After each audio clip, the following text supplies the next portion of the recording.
दोस्तों नमस्कार। मैं अक्षय कुमार अंजनी अपने एक अंजनी यूट्यूब चैनल में आपका स्वागत करता हूं।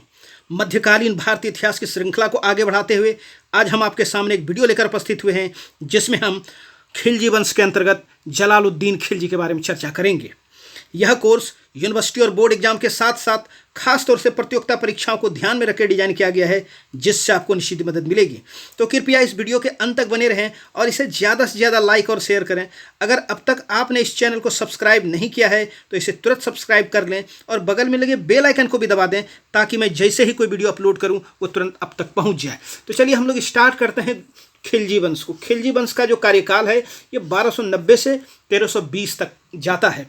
इसके जो संस्थापक है, खिलजी वंश के संस्थापक ये जलालुद्दीन फिरोज खिलजी। इनका मूल नाम वैसे तो रहता है फिरोज खिलजी, लेकिन जब वो शासक बनते हैं तो जलालुद्दीन की उपाधि धारण करते हुए जलालुद्दीन फिरोज खिलजी जो है वो कहलाते हैं। ये घटना जो है कब, ये 13 जून सन 1290 की घटना है। खिलजी वंश के शासक देख लें, जलालुद्दीन खिलजी एक, अलाउद्दीन खिलजी, शिहाबुद्दीन उमर, उसके बाद कुतुबुद्दीन मुबारक खिलजी और लास्ट में जो है नासरुद्दीन खुसरव शाह। ये जो है कुल मिला के 5 शासक होते हैं। इनका कार्यकाल मात्र जो है 30-35 दिन का होता है। हम लोग देखें जो सबसे पहले ये खिलजी जो है, ये खिलजी थे कौन कौन लोग थे खिलजी, तो इनके बारे में थोड़ा सा देखें। खिलजी तो सबसे पहले जो है ये बरनी साहब है। इनका कहना है कि ये तुर्कों से अलग थे, मतलब साफ है कि बरनी साहब का कहना है कि ये जो है तुर्क नहीं थे। कौन? खिलजी। उसके बाद जो है एक और समकालीन लोग हैं, निजामुद्दीन अहमद। उनका कहना है कि ये चंगेज खां का दामाद और कुलीन खां का जो है वंशज था। कौन? ये खिलजी। एक और साहब है फखरुद्दीन। इनका कहना है कि ये तुर्कों की 64 जातियों की जो है जो शाखा थी उसी में से एक थे। मतलब फखरुद्दीन साहब का मानना है कि जो है खिलजी तुर्क ही थे, और बरनी साहब का मानना है कि जो है तुर्क, ये खिलजी जो है तुर्क नहीं थे। ये दिमाग में रखिएगा, यहाँ से सवाल बनता है। चलिए उसके बाद देखें कि जो मूलतः जो खिलजी थे ये तुर्क थे। ये आधुनिक जो मत है उसके अनुसार कि जो है मूलतः ये तुर्क थे, जो कि अफगानिस्तान के हेलमंद क्षेत्र में रहते थे, खिलजी नामक जो है स्थान पर। और इसी खिलजी नामक स्थान के वजह से जो है इनको जो है खिलजी कहा गया। और ये कुछ स्थानीय रीति रिवाज जो है सीख लिए थे, जिसके वजह से जो मूल तुर्क थे और इनमें थोड़ा सा जो है डिफरेंस वो नज़र आता था, लेकिन थे जो है ये तुर्क ही। ये जो है गौरी, गजनबी और मंगोल आक्रमण के समय, मंगोल जब मध्य एशिया में आक्रमण होता है और वहाँ पर जब उथल पुथल की स्थिति होती है तो उस समय ये जो है भारत पलायन करते हैं शरणार्थी के रूप में, और मंगोलों से पहले गौरी और गजनबी के साथ भी जो है ये भारत आते हैं। जो उस समय की जो जनता है, उस समय की जनता का मानना है कि जो खिलजी को जो है ये तुर्कों से जो है भिन्न समझते थे। मतलब उस समय की जो जनता थे, तुर्क जनता खासतौर से, वो खिलजी को जो है तुर्क नहीं समझते। तो ये जो है कुछ खिलजी के बारे में। चलिए हम लोग जो है जलालुद्दीन खिलजी के जो है प्रारंभिक कुछ जीवन परिचय को देख लें कि किस तरह से उनका जो है ये सफ़र रहा, जिसमें वो जो है सुल्तान तक की जो है इस सफ़र को तय करते हैं। तो जलालुद्दीन खिलजी 1290 से 96 तक का इनका कार्यकाल। बलबन के समय में फिरोज खिलजी जो है मंगोलों के विरुद्ध युद्धों में जो है इनको जो है प्रसिद्धि मिलती है। कब? बलबन के समय, मंगोल आक्रमण के समय इनको प्रसिद्धि मिलती है लड़ाई के दौरान। निजामुद्दीन की हत्या के बाद, निजामुद्दीन की हत्या कैकुबाद के जो है कैकुबाद के खासतौर से जो तुर्क सरदार रहते हैं उनके द्वारा जो है निजामुद्दीन की हत्या कर दी जाती है। वो इसलिए कर दी जाती है कि निजामुद्दीन जो है जितने भी तुर्क सरदार थे उनको ही खत्म करने का जो है ये षड्यंत्र रच रहे थे, लेकिन जो इन्हीं को जो है जहर दे के मार दिया गया था, इनका खात्मा। तो निजामुद्दीन की हत्या के बाद जो कैकुबाद है, कैकुबाद ने जो है फिरोज खिलजी को, ये पूछा जाता है, समाना से बुलाकर बरन का गवर्नर बनाया और साथ ही साथ उनको जो सेनापति नियुक्त कर दिया। सेनापति को जो है आरिजे ममालिक और सैनिक विभाग को जो है सेनापति को जो है आरिजे ममालिक ये कहा जाता था। तो सेनापति जो है बनाया और जो है और उनको शाइस्ता खां की जो है उपाधि दी। चलिए जो सैनिक विभाग थे उनको दीवाने अरीज और सेनापति को जो है अरीज ममालिक ये कहा जाता था। चलिए उसके बाद देखें कि हम लोग जो है फिरोज खिलजी का थोड़ा सा और सफ़र देखें कि जो फिरोज खिलजी है, फिरोज खिलजी की तरक्की से जो तुर्क सरदार है, जो कि उनको तुर्क नहीं मानते थे, तुर्क सरदार जो है उनमें जो है द्वेष उत्पन्न हो गया और उनके बाद जो है उनकी हत्या की जो है षड्यंत्र रच लिए, क्योंकि जैसा ही तुर्क सरदार को लगता था कि कोई व्यक्ति आगे बढ़ रहा है तो एक परंपरा सी बन गई थी, वो उनके विरुद्ध जो है षड्यंत्र रचते थे और उनकी जो है हत्या कर देते थे। हम लोग यहाँ पर निजामुद्दीन के उदाहरण से देखा और इससे पहले चाहे बलबन का काल रहा हो, इल्तुतमिश का काल, जहाँ कहीं भी हम लोगों ने जो है इस तरह के षड्यंत्रों की जो है भरमार देखी है। चलिए जो तुर्की दल है, तुर्की दल के जो नेता थे वो थे एतमार कच्छन और एतमार सुरखा। एतमार कच्छन जो है बरबक के पद पर आसीन थे और जो है एतमार ये सुरखा ये वकील दर के पद पर था। ये जो पुराने तुर्की दल थे इसमें जो है खास तौर से जो है पुराने बलबनी अमीर लोग थे वो शामिल थे ये तुर्की दल में, और नेता ये दोनों। इसने क्या किया, कैकुबाद को जब लकवा मार दिया तो कैमुर्स उनका जो पुत्र था कैयुमर्स को जो है राजा बना दिया, जिसकी उम्र जो है मात्र जो है 3 वर्ष की थी।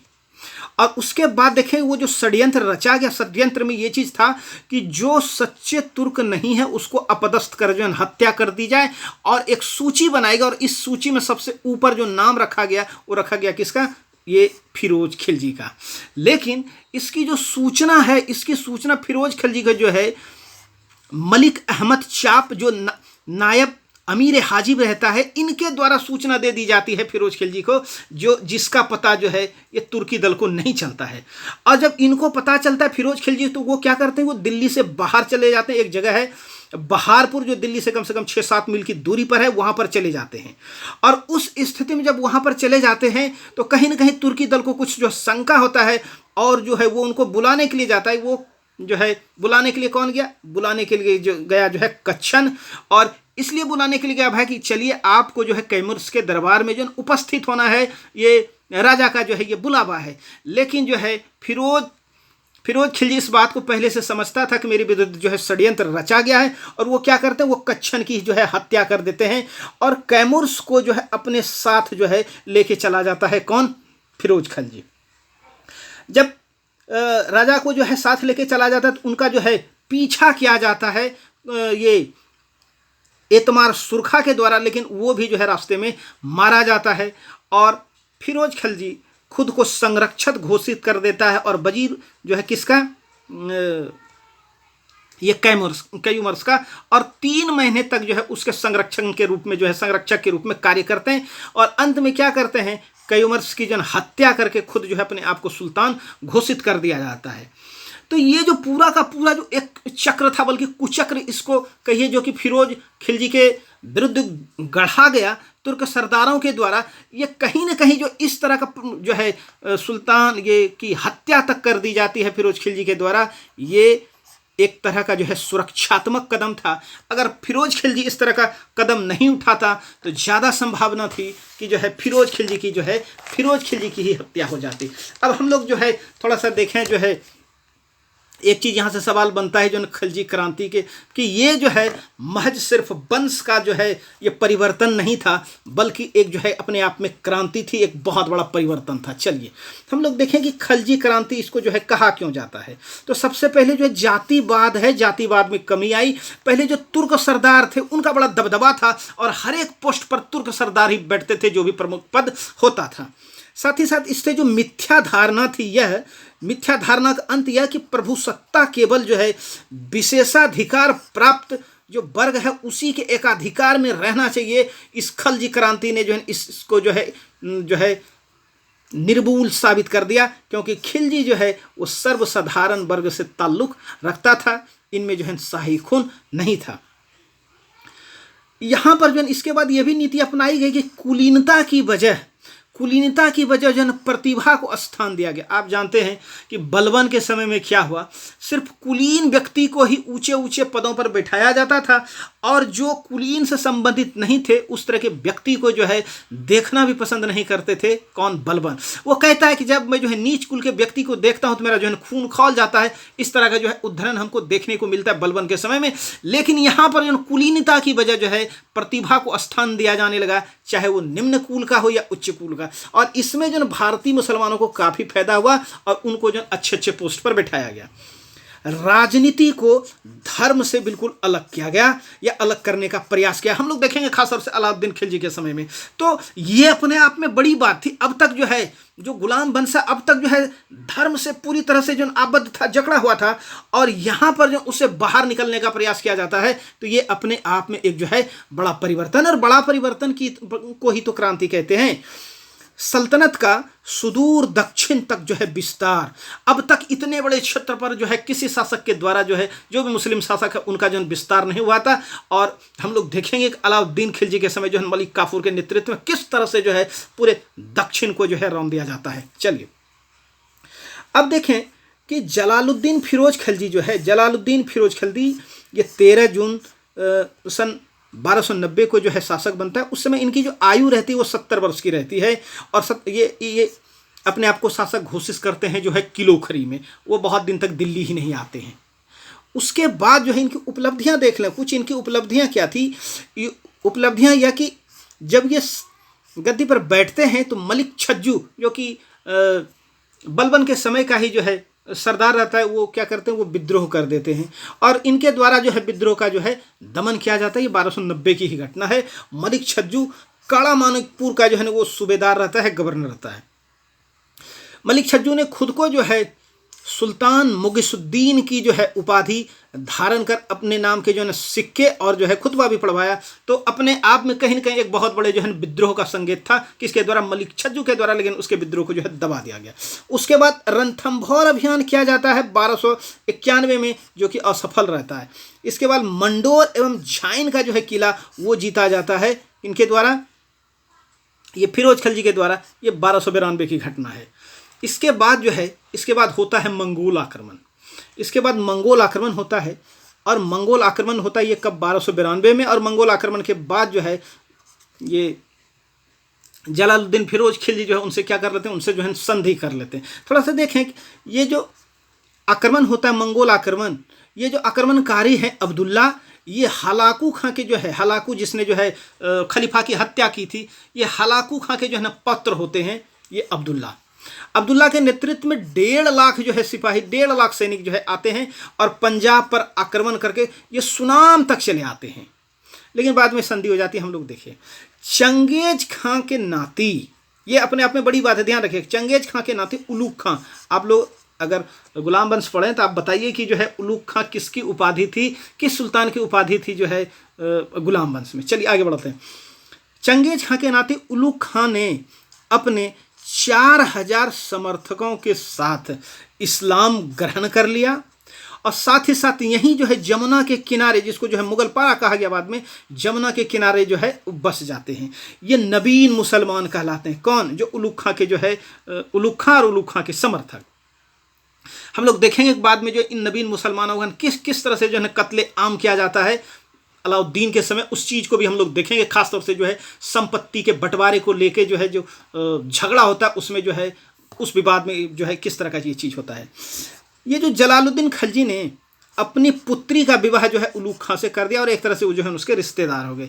जलालुद्दीन खिलजी की नीति देखें, ये उनकी उदार नीति थी, और उसने जो है जो भी विद्रोही सरदार थे, इल्वरी तुर्क जो भी विद्रोही सरदार थे, उनके विद्रोह को जो है, और विद्रोह और विद्रोही को कड़ाई से कुचलने का प्रयास नहीं किया, और कुचल भी दिया तो उनको क्या कर दिया, उनको क्षमा कर दिया। इस स्थिति में कहीं न कहीं इल्बरी सरदारों का मनोबल बढ़ना था, और उनके जो है विद्रोह की संभावना बनती थी जो है कालक्रम में। अब इससे जो युवा खिलजी सरदार है वो काफ़ी अप्रसन्न थे, और इस अप्रसन्नता की जो है कड़ी में एक नाम था, उसका नाम था अलाउद्दीन खिलजी, जिसने जो इस मौके का फायदा उठाने का प्रयास किया। अलाउद्दीन खिलजी ने भिलसा, चंदेरी एवं देवगिरी का अभियान किया, और इससे जो काफी लूट का माल प्राप्त किया। जो अलाउद्दीन खिलजी है ये काला मानिकपुर का जो है गवर्नर था, मलिक छज्जू के बाद इनको ये काला मानिकपुर का गवर्नर था, और वहीं से जो है वो भिलसा, चंदेरी और देवगिरी का अभियान करके काफ़ी लूट का माल जो है एकत्रित करते हैं। और उस स्थिति में जो जलालुद्दीन खिलजी है, जलालुद्दीन खिलजी अपने प्रिय भतीजे व दामाद, इनका भतीजा भी था, दामाद भी था, ये अलाउद्दीन खिलजी से जो है कड़ा मानिकपुर मिलने के लिए जाता है, जहां जो है धोखे से उनकी हत्या कर दी जाती है। और इस तरह से जो है अलाउद्दीन खिलजी जो है शासक बनता है। 22 अक्टूबर 1296 को जो है राज्याभिषेक होता है अलाउद्दीन खिलजी का, जिसके बारे में हम लोग जो है अगले चैप्टर में क्रमबद्ध तरीके से विस्तार से अलाउद्दीन खिलजी को देखने का प्रयास करेंगे। बर्नी का इस जो है इस हत्या के संदर्भ में एक स्टेटमेंट है, यहाँ से सवाल पूछा जाता है, ध्यान रखिएगा कि शहीद सुल्तान के कटे मस्तक से अभी रक्त टपक ही रहा था जब शाही चंदोबा अलाउद्दीन के सिर पे ऊपर उठाया गया और सुल्तान घोषित किया गया। मतलब साफ है कि अभी जो है उनका जो गर्दन कटा था वो रक्त टपक ही रहा था कि जो है जो राज मुकुट है वो सुल्तान ये अलाउद्दीन खिलजी के जो है सर पर रखा जाता है। तो ये जो है जलालुद्दीन खिलजी, उम्मीद करते हैं यहाँ से आपको कुछ ना कुछ जो है सीखने को मिला होगा और आपको कुछ ना कुछ इससे फ़ायदा पहुँचेगा। अगर आपको लगता है कि आप इससे लाभान्वित हो रहे हैं, इस वीडियो को ज़्यादा से ज़्यादा शेयर करें, इस वीडियो को ज़्यादा से ज़्यादा अपने मित्रों में शेयर करके उनको भी प्रेरित करें इससे जुड़ने के लिए। थैंक यू, धन्यवाद, बहुत बहुत धन्यवाद, बहुत बहुत धन्यवाद।